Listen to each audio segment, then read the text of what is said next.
So mga suki, saktong-sakto dahil bagong-bago po supplies natin ngayon. Kaya kung ako sa inyo, send screenshot lang sa may gusto. 1, 2, 3, 4, 5, 5, 4, 3, 2, 1. Thank you so much! Ano yung inyong ibinigay? Hello! So Diamond, ito ano ito? Real 18K salty. So magkano naman yan? Dito po, Tito Boy, this is 90,200 pesos.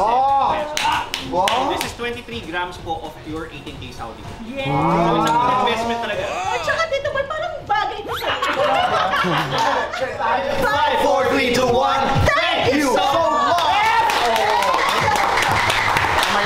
Nung pumasok ako sa industriya, dito may baby ako and kailangan kong gawin na matutong sumayaw dahil yun ang isa sa hanap buhay ko for my daughter. So, that's from Willie Villame po and from Wawawi.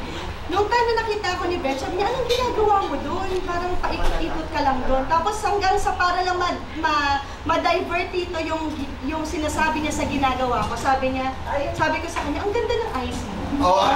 Hanggang dito, doon ako nagsimula ang lahat. Hanggang sa tito, tinawagan na niya ako, nagkakausap na kami. Sabi niya sa akin, tito sabi ko, ba't parang ang tagal mong sumagot ng phone?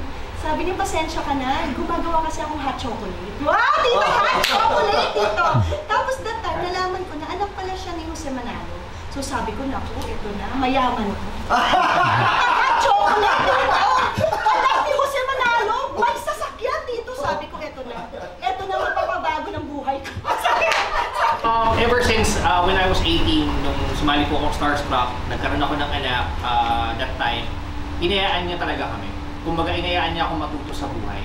That's how daddy is. Hindi kasi siya yung tipo ng tatay na magsuspoiled ka. Hindi, I will take care of you kasi kilala akong tao and everything. He was a person na sasabihin niya sa'yo na if you have to go through that, kailangan mo pagdaanan niya kasi doon ka matututo. And ako, I'm so lucky to experience that kasi masasabi ko sa sarili ko na I did it all by myself, not knowing na umaasa lang ako sa tatay. Yes. Grabe dito, unexpected na sikat. Sobrang sikat, pero parang pag nakausap mo, hindi mo na-feel dito. Alam mo yun, super humble. Wala yung naging problema dito kasi pareho sila ni Alden.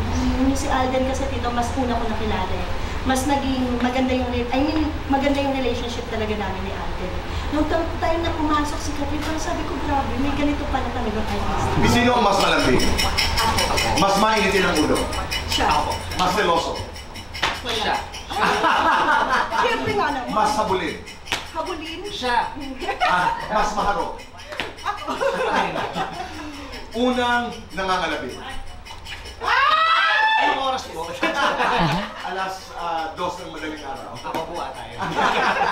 Lights on or lights off? Lights on and off! Happiness or chocolate? Happiness. Best time for happiness? In the morning. One word, isang salita lamang to describe each other.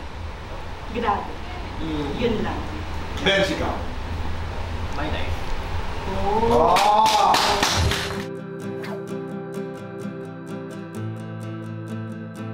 Ako, paano niya napapanatiling maging knowledgeable ang mga questions niya to every guest? Yun nga, kung paano niya rin nasusunod-sunod yung mga tanong niya habang nakikinig siya. Yeah. Sobrang okay. Sobrang blessed. We were not expecting anything. We were starstruck kasi syempre hindi naman namin inaakalang darating sa punto ng buhay namin na makakausap kami ni Tito Boy. But it was a very warm experience. Sobrang salamat Tito Boy kasi hindi namin na-feel na others kami. You were so generous in everything. Yes. And ulit po tayo. Yes. And that's all. Thank you.